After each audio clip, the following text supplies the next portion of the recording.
Tudo bem, minha gente? Amém? Maravilha, maravilha. Qual é o nosso tema do ano?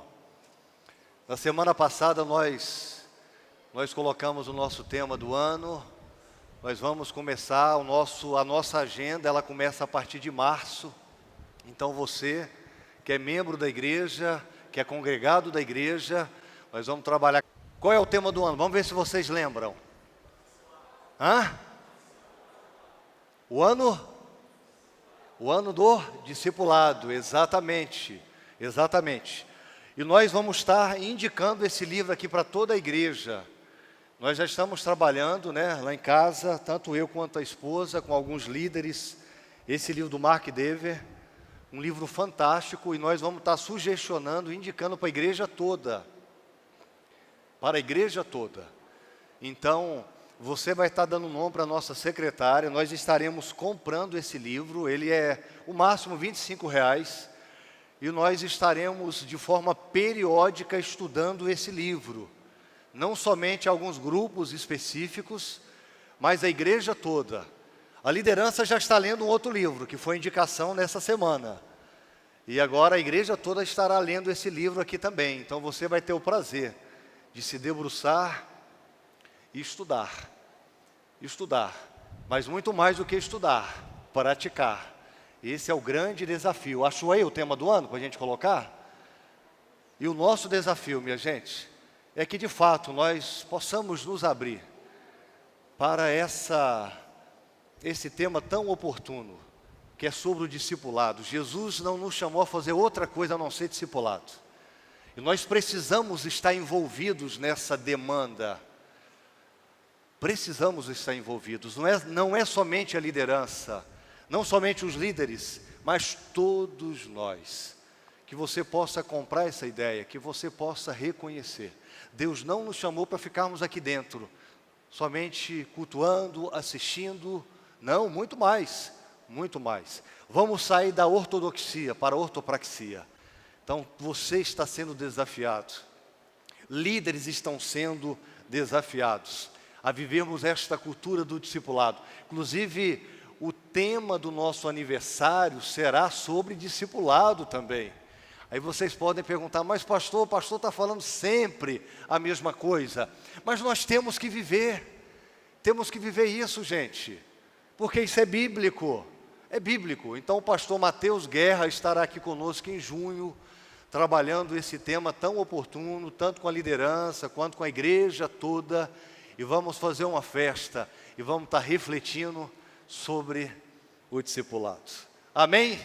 Abra sua Bíblia comigo, lá no Evangelho de Lucas, capítulo 5, deu problema nos slides, então hoje nós não teremos slides, mas esteja aí atento na palavra, é um texto tão conhecido, muito conhecido, que fala sobre o discipulado, ser discípulo de Jesus. Eu gostaria que você pensasse na sua vida, se de fato você está vivendo esse discipulado, se você é discípulo de Jesus. Há alguns requisitos, gente. O que é ser discípulo de Jesus? Se o pastor desse o microfone para cada um hoje, para cada um expressar o que é ser discípulo de Jesus. Quando uma pessoa entra na faculdade, ela precisa fazer provas, não é verdade? Quando ela vai fazer um curso, ela precisa fazer provas. E é semelhante ao discipulado. O Senhor Jesus, Ele coloca alguns critérios para que nós sejamos discípulos dEle. Critérios esses para que de fato vivamos essa premissa. Ele exige algumas coisas. Jesus deixa claro, muito claro, e nos deixa à vontade. Jesus não nos impõe esta tarefa, mas se a gente aceita, se a gente de fato entende que quer viver essa vida de discípulo, aí sim, alguns critérios, alguns desígnios que precisa acontecer na vida do discípulo. E é mais ou menos assim. É como se Jesus falasse para nós: você quer ser meu discípulo? Então você tem que fazer o que eu quero que você faça. Você não vai ser mais do seu jeito, você não vai viver mais a sua forma de ser, mas a sua vida vai ser mudada a partir de mim. É isso, gente, é isso. Então Jesus exige alguns critérios. Há alguns critérios. Que tipo de discípulo Jesus procura? Que tipo de discípulo? Quais são as características mais definidoras, mais essenciais da vida do discípulo? Quais são elas? Quando você procura, olha aqui para o pastor, por gentileza, quando você procura uma pessoa para casar, você procura uma pessoa a partir de um perfil, sim ou não? Quando você procura um amigo, uma amiga, você quer ter relação de amizade com alguém, há um perfil. Você vai procurar um perfil, é a mesma coisa do discipulado. Para ser discípulo de Jesus, precisa ter um perfil, um estereótipo. E é sobre isso que vamos falar, nós vamos descobrir qual é esse perfil. Nós vamos aqui ler um texto, um episódio no Evangelho de Lucas, capítulo 5 aqui, que trata exatamente sobre isso. Esse texto, Lucas vai narrar a chamada que Jesus faz dos discípulos. E a gente aqui no texto que vamos ler, nós vamos tirar alguns requisitos para que nos tornemos discípulos de Jesus. Para que nós sejamos o tipo de discípulo que dá prazer para Jesus. Você é um tipo de discípulo que dá prazer para Jesus? A sua vida, ela é definida por esse estereótipo, e muito mais estereótipo, mais corpo, alma e espírito, que traz prazer a Jesus? Vamos ler o texto, mesmo assentados, com toda a reverência. Vamos ver o que esse texto tem a nos dizer nesta noite. A partir do verso 1. Certo dia, Jesus estava perto do lago de Genezaré, e uma grande multidão o comprimia de todos os lados para ouvir a palavra de Deus. E viu à beira do lago 2 barcos, deixados ali pelos pescadores, que estavam lavando as suas redes. Entrou num dos barcos, o que pertencia a Simão, e pediu-lhes que o afastasse um pouco da praia. Então sentou-se e do barco ensinava o povo. Tendo acabado de falar, disse a Simão: vá para onde as águas são mais fundas, e a todos lancem as redes para a pesca. Simão respondeu: mestre, esforçamo-nos a noite inteira e não pegamos nada. Mas porque és tu quem está dizendo isto, vou lançar as redes. Quando o fizeram, pegaram tal quantidade de peixe que as redes começaram a rasgar-se. Então fizeram sinais a seus companheiros no barco, para que viessem ajudá-los. E eles vieram e encheram ambos os barcos, a ponto de quase começarem a afundar. Quando Simão Pedro viu isso, prostrou-se aos pés de Jesus e disse: afasta-se de mim, Senhor, porque sou um homem pecador. Pois ele e todos os seus companheiros estavam perplexos com a pesca que haviam feito, como também Tiago e João, os filhos de Zebedeu, sócios de Simão. Então Jesus disse a Simão: não tenha medo, de agora em diante você será pescador de homens. Então eles arrastaram seus barcos para a praia, deixaram tudo e o seguiram imediatamente. Senhor Jesus, a tua palavra foi lida, que o Espírito Santo agora esteja a falar conosco e que saiamos daqui edificados com a tua santa palavra, em nome de Jesus. Amém. Amém. Esse texto é tão conhecido, né, minha gente? É um dos textos mais conhecidos, a chamada desses homens. Lago de Genezaré, o chamado Mar da Galileia, era muito grande, era por ali que Jesus andava, era por ali que Jesus fazia. As aldeias ficavam de um lado, ficava do outro, cidade de um lado, cidade do outro. Esse lago era tão grande que às vezes, em determinados lugares, você não conseguia vir do outro lado. Só para vocês verem, segundo os estudiosos, 19 quilômetros de comprimento e 13 de largura. Muito grande, 166 quilômetros quadrados. Por isso que era chamado o Mar da Galileia. Foi nesse mesmo mar, naquele momento ali, que houve aquela tempestade, inclusive. E Jesus, então, acalma o mar. Era nesse mar, e foi ali que Jesus encontrou? Um grupo de discípulos, um grupo de homens. Foi ali que aconteceu esse texto que nós acabamos de ler. Quando Jesus está chamando pessoas para segui-lo, quando Jesus convoca pessoas, o que ele pede? O que ele exige? O que ele busca? O que ele quer encontrar na vida de alguém? Meus irmãos, é muito simples. É muito simples. Em primeiro lugar, o texto começa dizendo, se você olhar para o texto aí, que aqueles homens eram pescadores e que eles estavam consertando as redes. Está aí no texto, eles estavam envolvidos em um trabalho, eles estavam servindo a sociedade, eles estavam sustentando as suas famílias, eles não estavam à toa, eles não estavam esperando o mar pegar fogo e o peixe então ser assado, ser fritado. Não, eles estavam ali nos barcos, trazendo peixe, vendendo peixe. E o texto começa dizendo que quando Jesus saiu para buscar aqueles homens, ele foi buscar homens que estavam trabalhando. Ele foi buscar homens que gostavam de servir. E esta é a primeira característica de um discípulo de Jesus. É a sua mente de servo, é a sua mente de servir. O Senhor Jesus aqui, quando chama pessoas para segui-lo, o Senhor Jesus, quando quer discípulos para Ele, Ele quer pessoas que sejam servos, servas.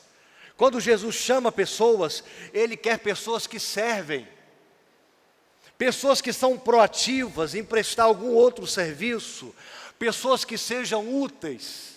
E esses homens eram úteis. Diz o texto que eles estavam consertando as redes, aquelas redes que eles lançavam ali. Certamente aquelas redes, elas estavam se desgastando. E foi justamente quando eles pararam ali para arrumar essas redes que Jesus então encontrou aqueles primeiros discípulos. Aqueles homens estavam produzindo, aqueles homens estavam fazendo alguma coisa, minha gente. E é sobre isso que nós temos que pensar. Quando a gente torna discípulo de Jesus, a primeira coisa que Ele espera da gente, quando a gente começa a segui-lo, é que a gente tem que ter a vontade de servi-lo de forma completa. É muito bom a gente pensar em Jesus como nosso Salvador, aquele que nos perdoa, aquele que nos livra da condenação, aquele que nos leva para a vida eterna. É muito bom nós pensarmos em Jesus a partir desse prisma, aquele que morreu por nós, aquele que deu a sua vida por nós, aquele que é cheio de graça, cheio de misericórdia. A gente gosta disso. Esta mensagem nos conforta, essa mensagem conforta o nosso coração.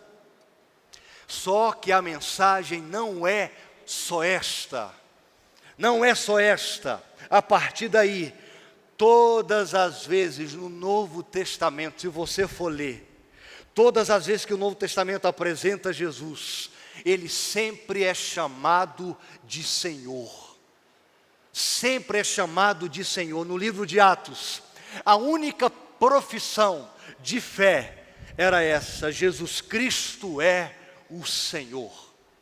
Jesus Cristo é o Senhor. Esse era o credo deles, essa era a confissão deles. Uma pessoa, para ser batizada, ela tinha que proclamar: eu creio que Jesus Cristo é o Senhor. De tal forma que isso custava a sua própria liberdade, de tal forma que custava a sua própria vida. Porque naquele mundo romano, naquele mundo ali, civilizado, era o César, era o imperador de Roma, que era aclamado o Senhor. Era o único que poderia ser aclamado o Senhor. Roma deixava até as pessoas servirem outros deuses, mas jamais César deixava de ser o Senhor de todos. E quando a pessoa então começava a dizer que Jesus Cristo é o Senhor. Então ali começava a grande perseguição. O que o pastor está querendo dizer aqui? Então dizer que Jesus é o Senhor significa dizer que não existe nenhuma autoridade na minha vida superior a Jesus. Ele é o Senhor para mim. Esse é o primeiro tipo de discípulo que Jesus quer. É o primeiro tipo de discípulo que Jesus quer. Gente que queira servi-lo. Gente que se coloque no lugar do servo. Porque Ele fez assim. Quando nós folheamos o Novo Testamento, quando os seus discípulos ali estavam discutindo, quando Jesus iria instalar o seu reino, eles estavam discutindo quem sentaria à direita, quem sentaria à esquerda. Então Jesus chamou aquela turma para conversar. Jesus chamou eles para bater um papo. E falou, olha, esse negócio de discutir quem manda, quem tem poder, isso é para políticos. Essa questão é para governante, não para vocês. E esta é exatamente a frase: entre vocês não será assim. Entre vocês o maior é aquele que serve. E aí ele expressou, lá em Mateus capítulo 20, eu mesmo vim para servir, não para ser servido. Eu vim para servir e dar a vida em resgate de muitos. Jesus fez isso, Jesus viveu isso. Jesus ali na última Páscoa, dialogando com os discípulos, antes da ceia, antes de comer o pão, de beber o cálice, Jesus então começa a lavar os pés dos seus discípulos e dizendo, vocês estão percebendo, estão vendo o que eu estou fazendo? Façam isto também. Façam isto também, lavem os pés uns dos outros, sirvam uns aos outros. Então, queridos, o Evangelho está recheado da ideia de nós sermos servos. O verdadeiro discípulo é o discípulo que é servo. É o discípulo que serve. O verdadeiro discípulo, ele quer servir. Então esta é a primeira característica. A primeira característica do discípulo que serve. Se o discípulo não serve, ele não é discípulo de Jesus. Porque o próprio Jesus deixou esse exemplo. Amém? A segunda coisa que a gente vê no texto. E aí o texto então continua. E o que aconteceu? Jesus chega e pede a Pedro o quê? Quem prestou atenção no texto, o que Jesus pede a Pedro? O que Jesus pede a Pedro aí? Sim, mas Jesus pediu algo para Pedro, que está aí no texto. Jesus pediu um barco emprestado, para poder se afastar, para falar, para que todos pudessem ouvir. Está aí, gente, no texto. Havia uma grande multidão. Jesus então fala com Pedro. Muita gente ele querendo ouvi-lo perto dele. Então Jesus queria se afastar e falar para que todas as pessoas pudessem ouvir. Pede o barco a Pedro. E Pedro então empresta o barco, dá o barco. Esta é a segunda coisa que Jesus espera de seus discípulos. Que eles estejam dispostos a dar a Jesus o que ele precisa. Que todos nós estejamos dispostos a dar a Jesus o que ele precisa. Queridos, o que o barco representava ali? O barco representava a fonte de renda de Pedro e de todos aqueles pescadores. Era o que eles usavam para ganhar a vida. E foi justamente o barco que Jesus pediu a Pedro. E Pedro então deu. Jesus quer o barco da nossa vida. Jesus quer tudo. Jesus quer os nossos talentos. Jesus quer a nossa inteligência. Jesus quer o nosso emprego. Jesus quer tudo. Sabe por quê, minha gente? Sabe por quê? Porque todos nós somos vocacionados. Todos nós somos chamados. Todos nós somos comissionados para essa grande missão. O que Paulo diz lá em Efésios: andem como é digno da vocação que vocês receberam. Todos nós somos vocacionados. Só que eu sou pastor. Eu sou pastor. E você tem o seu emprego. você também é vocacionado, e é lá no seu ministério, é lá no seu emprego, que você vai pregar o Evangelho. Nós temos funções diferentes, mas todos nós somos chamados para pregar o Evangelho. De tal forma que eu fale, esse emprego é de Jesus. O emprego é para ser usado para a glória de Jesus. O dinheiro que eu ganho é para ser usado para a glória de Jesus. A casa que eu moro, a casa que eu tenho é para ser usada para a glória de Jesus. A família é para a glória de Jesus. É o barco, é tudo que eu tenho. Então você é vocacionado, guarde isso no coração. Vocacionado para servir a Cristo. Você tem sua vocação cristã, como eu tenho, como o missionário tem, o pastor tem, o ministro de música tem. Cada um é vocacionado. Olha aqui para o pastor, dá o barco para Jesus, dá um emprego para Jesus, use seu dinheiro, use sua família para glorificar Jesus. Use sua vida para glorificar a Jesus. Queridos, cada um de nós precisa de um projeto de Deus para realizar. E isso não necessariamente a pessoa precisa de uma função na igreja local para desempenhar algo. Você não precisa ficar esperando cargo na igreja para isso. Deus nos chamou, Deus nos vocacionou. Começa a fazer alguma coisa para o reino. Começa a viver para o reino com um dom que você tem, com um talento que você tem.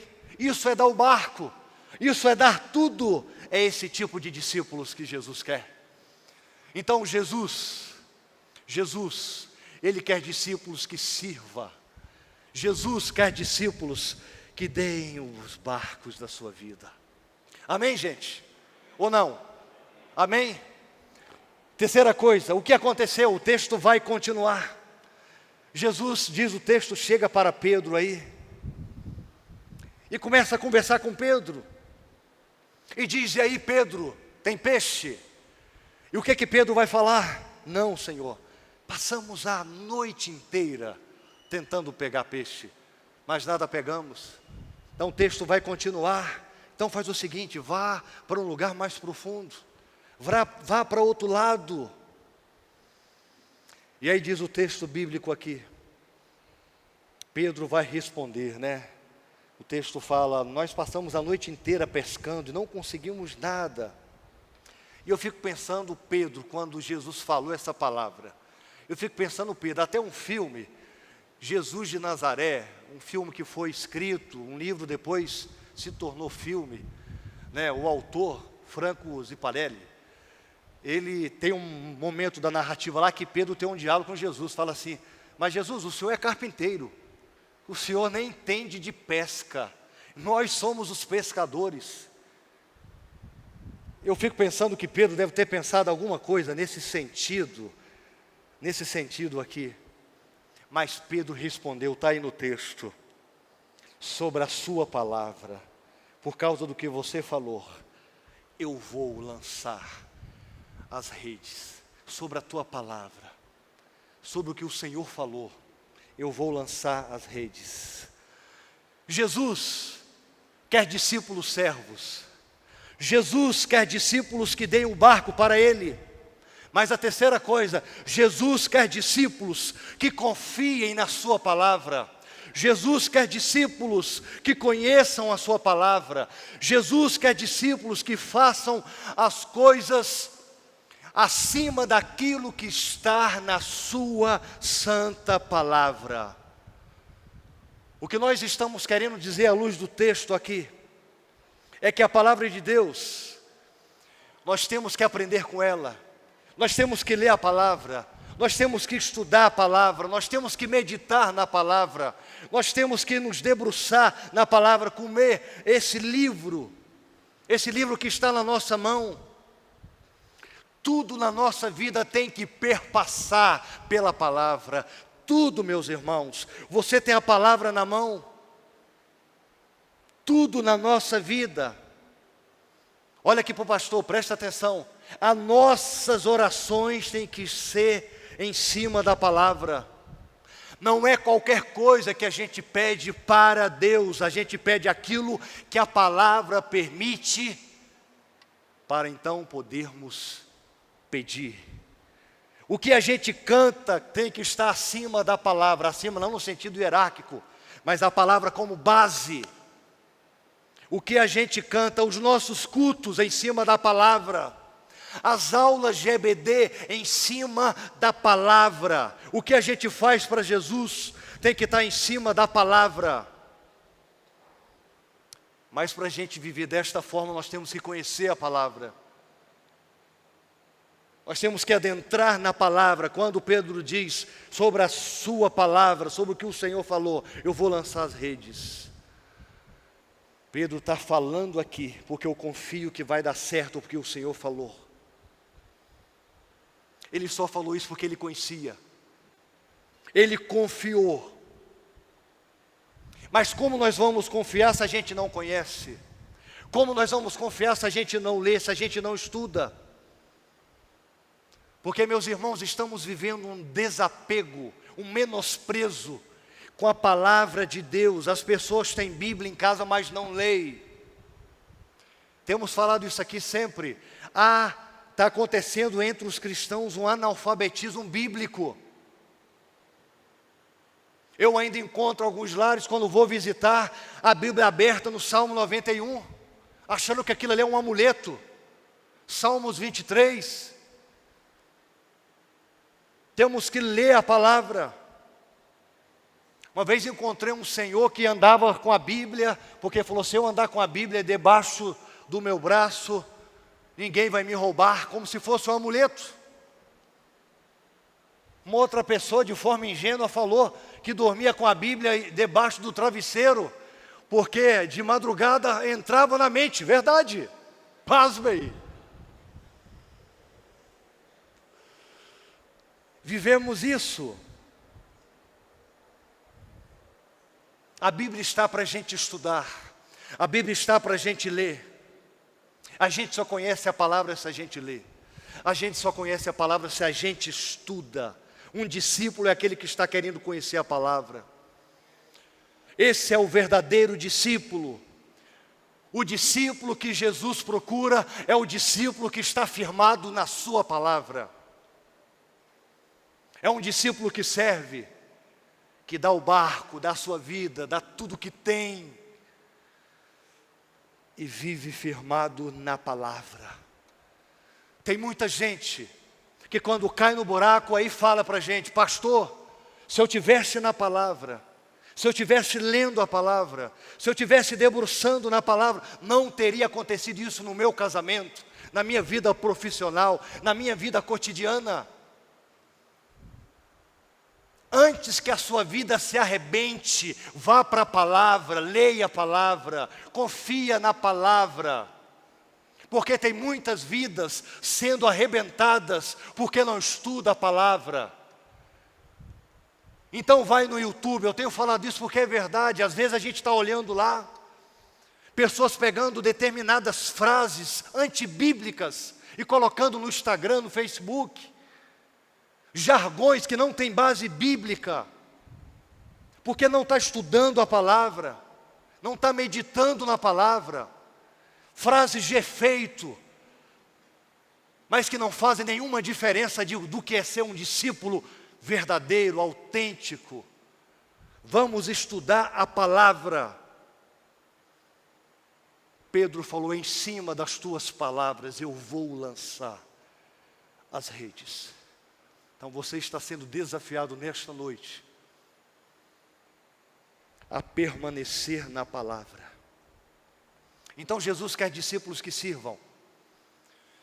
Jesus quer discípulos que deem um barco para Ele. Jesus quer discípulos que conheçam a palavra. E aí o texto continua. Continua lá pelas tantas, quando ele começa a ver, né? Pedro ali começa a perceber que as redes estão enchendo. Aí Pedro começa a puxar sozinho, mas ele não consegue puxar sozinho essas redes. As redes elas começam a se romper, porque sozinho ele não consegue. Aí diz o texto que ele pede ajuda aos seus parceiros, aos seus amigos e aos outros pescadores. Está aí, vamos puxar juntos, senão vai arrebentar. E aí é a quarta coisa aqui, o quarto ponto. O discípulo de Jesus é aquele que sabe trabalhar junto com pessoas. O discípulo de Jesus é aquele que começa a puxar as redes junto com pessoas. O discípulo é aquele que sabe que precisa de pessoas para cooperar, para que um milagre aconteça. O discípulo é aquele que está puxando a rede com gente, com pessoas. E aí eu pergunto para você aqui, você está puxando a rede com quem? Sozinho? Você está vivendo a sua vida sozinho? As demandas que Deus confiou? O desafio é que você, em quarto lugar aqui, que você possa trabalhar junto com pessoas, junto com vidas. Sabe por quê, gente? Nós estamos vivendo, criando uma mentalidade que é extremamente danosa, que é a mentalidade do auditório. Porque a gente imagina, no nosso inconsciente, vocês estão aí assistindo o pastor pregar, isso no nosso inconsciente. Vocês assistem o ministério cantar, e vocês estão assistindo. E no final do culto fala assim, o culto foi bom, a palavra foi mais ou menos, não gostei da palavra não. O louvor não estava legal hoje, desafinado. Esta é a mentalidade do auditório, está tudo errado. A mentalidade do auditório faz com que a gente sente e espere que o pastor faça. A mentalidade de auditório é a gente esperar que um grupo específico faça. E eu fico sentado assistindo no auditório e aguardar que aquele mesmo grupo continue fazendo. Mas não é isso que as Sagradas Escrituras diz. Então nós criamos esta mentalidade de auditório. E queridos, isso é nocivo. Esta mentalidade é nociva para a igreja. A vida de discípulo é diferente. A vida de discípulo não é assistir culto. A vida de discípulo é cooperar. A vida de discípulo é estar junto com outros. Todos nós, na verdade, à luz da palavra, estamos aqui no palco. E o único que está sentado é Jesus. É o único que tem que estar sentado no auditório. E não você, não eu, não nós.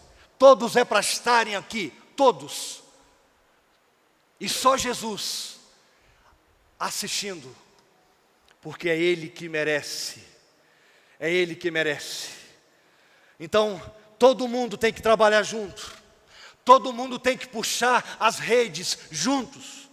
Todo mundo tem que estar visitando, todo mundo tem que estar aconselhando, todo mundo tem que estar discipulando, todo mundo tem que fazer, não é só o pastor, não é só a liderança, todos nós. Todos nós. Na visão de Efésios capítulo 4, o pastor, ele é mais treinador do time do que o time.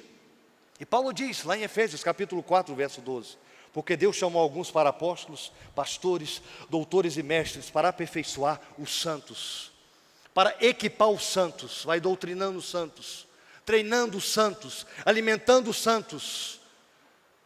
Mas os santos estão ali para fazer. O técnico não marca gol, o técnico não chuta gol, não está ali no pênalti. Essa é a visão de Paulo em Efésios capítulo 4. Jesus diz para Pedro puxar as redes. As redes estão cheias de peixe. Pedro diz, se eu continuar, como se ele estivesse falando, Senhor, se eu continuar puxando aqui, essas redes elas vão estragar. Vamos perder todos os peixes. Porque as redes foram feitas, não para que um a puxe, mas para que todos. Então puxemos as redes. puxemos as redes, vamos pescar, cada um com seu talento, com seu dom, com aquilo que foi chamado para fazer. Somos um corpo, os membros uns dos outros, minha gente. Somos chamados para estarmos juntos. Então, olhando aqui para o texto, discípulo é aquele que serve. Você está sendo desafiado para servir. Discípulo é aquele que dá o barco para Jesus, dá tudo para Jesus. Discípulo é aquele que vive na palavra, é aquele que faz o que a palavra manda fazer. Em quarto, discípulo é aquele que sabe cooperar, que trabalha junto. E por fim, o texto continua. No finalzinho aí, depois que eles chegaram com as redes cheias de peixe, Jesus então expressa: agora vocês serão pescadores de homens. Vocês vão me seguir. E diz o texto, está aí? Diz o texto que eles abandonaram tudo e seguiram Jesus imediatamente. Está aí. Tudo. E seguiram Jesus imediatamente. Agora pense comigo, gente. Olhando para essa pesca aqui, pastor Valmir, eu penso que foi uma das pescas maiores deles. Eu penso, Thay, que essa pesca aqui foi aquela que ia dar dinheiro. E a coisa ia levá-los a ganhar uma coisa ou outra. Eu penso que nenhum mal poderia acontecer se eles falassem assim: Senhor, deixe primeiro que a gente vá vender os peixes, deixe primeiro que a gente vá sustentar a família, deixe primeiro que a gente vá fazer isso ou aquilo. Eu penso que se fosse eu, talvez eu falaria isso para Jesus: Senhor, essa pescaria foi grande, deixa até o final da noite, ou amanhã cedinho, deixa eu primeiro arrumar minha casa, deixa eu primeiro colocar as coisas nos lugares, para que eu possa então servi-lo. Talvez nós falaríamos isso. Talvez a gente não veria mal algum, e nem os discípulos, gente, mas eles não fizeram isso. O que o texto fala de forma clara é, quando Jesus disse, imediatamente deixaram os barcos, imediatamente deixaram as redes, imediatamente deixaram os peixes e seguiram a Jesus. Olha aqui para o pastor. Tem uma coisa fundamental no discipulado. Tem uma coisa fundamental no discipulado que é a obediência. A obediência nele, em Jesus. Isso é fundamental. A melhor maneira de provarmos que somos discípulos de Jesus e que queremos segui-lo é obedecê-lo. Obedecê-lo. Fechando esse ciclo aqui, nós começamos o texto dizendo que Jesus quer servos. E agora que a gente termina o texto dizendo que Jesus quer pessoas com obediência, pessoas com prontidão. Prontidão. Jesus quer gente, não cadeiras. Jesus quer gente, não teclado. Jesus quer gente, não coisas. Jesus quer gente, não prédio. Jesus quer gente. Jesus morreu por gente. Jesus foi até as últimas consequências por gente. Esse teclado só é teclado porque alguém precisa tocar para que seja teclado. Essa cadeira só é cadeira porque alguém precisa sentar nela. Daqui a alguns minutos vamos sair daqui, esse lugar vai ficar escuro. Jesus morreu por gente, não por coisas, não por coisas. Jesus não usa coisas, Jesus usa gente. Jesus usa você na sua vida de servo. Jesus usa você quando você se entrega para Ele de corpo, alma e espírito. Jesus usa você quando você quer trabalhar cooperando juntamente com o seu irmão. Jesus usa você quando você é obediente. Jesus usa gente. Eu e você somos a causa de Jesus ter morrido. Não podemos esquecer isso, minha gente. Não podemos esquecer isso. Não por coisas, mas por gente. Então, lendo esse texto bíblico tão simples, eu pensando sobre o discipulado, e Deus começou a falar comigo: vocês precisam ser mais servos. Vocês precisam se doar mais. Vocês precisam viver mais unidos, em unidade. Vocês precisam cooperar mais. Vocês precisam ter mais obediência, para que de fato vivam aquilo que eu quero que vocês vivam.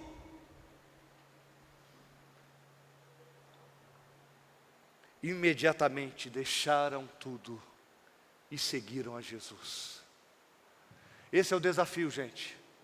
É o desafio. Você pode morrer 50, 60, 70 anos de vida cristã. Mas a minha pergunta é: você foi um discípulo de Jesus?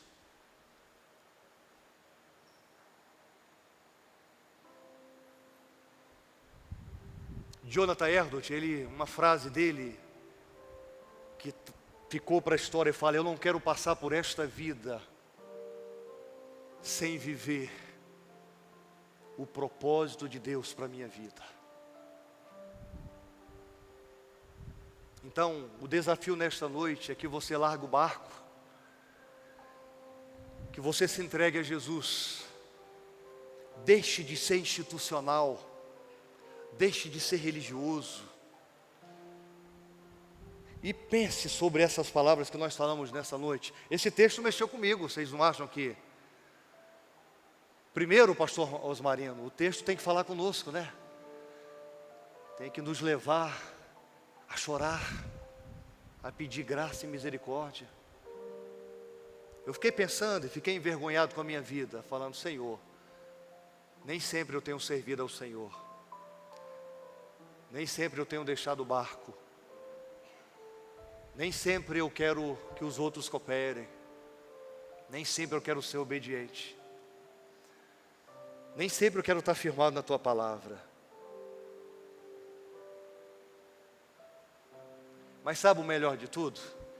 É que Jesus nos conhece, como conhecia Pedro e os demais, e te conhece também. O melhor disso tudo é que Ele continua contando conosco, continua nos desafiando. Isso é o mais surpreendente da vida cristã. Estamos no processo. Então saia daqui nesta noite tendo essa certeza: estou no processo. Amanhã, segunda-feira, eu vou servir mais Deus. Amanhã, segunda-feira, eu quero me doar mais, Deus. Eu sou vocacionado lá no meu trabalho, na minha profissão. Eu sou agente da missão. Eu quero cooperar mais na Tua igreja. Eu quero cooperar mais com gente, com pessoas. Pai, eu vou ler mais a Tua Bíblia. Eu vou obedecer ao Senhor cada dia mais. Imediatamente, Pai, eu vou seguir os Teus preceitos. É isso que Jesus quer, gente. Amém? Ouça essa canção que o nosso irmão vai cantar, que fala sobre isso. Peguei essa canção lá no baú. Perguntei se ele sabia cantar, ele disse que sim. Presta atenção na letra, tá? Na letra da música. É um desafio para mim e para você. Presta atenção, esteja em espírito de oração. Esteja aí pensando na sua vida. Jesus está te convidando a ser um discípulo dele. Não da igreja, não do pastor, não da denominação. Discípulo dele, discípulo de Jesus.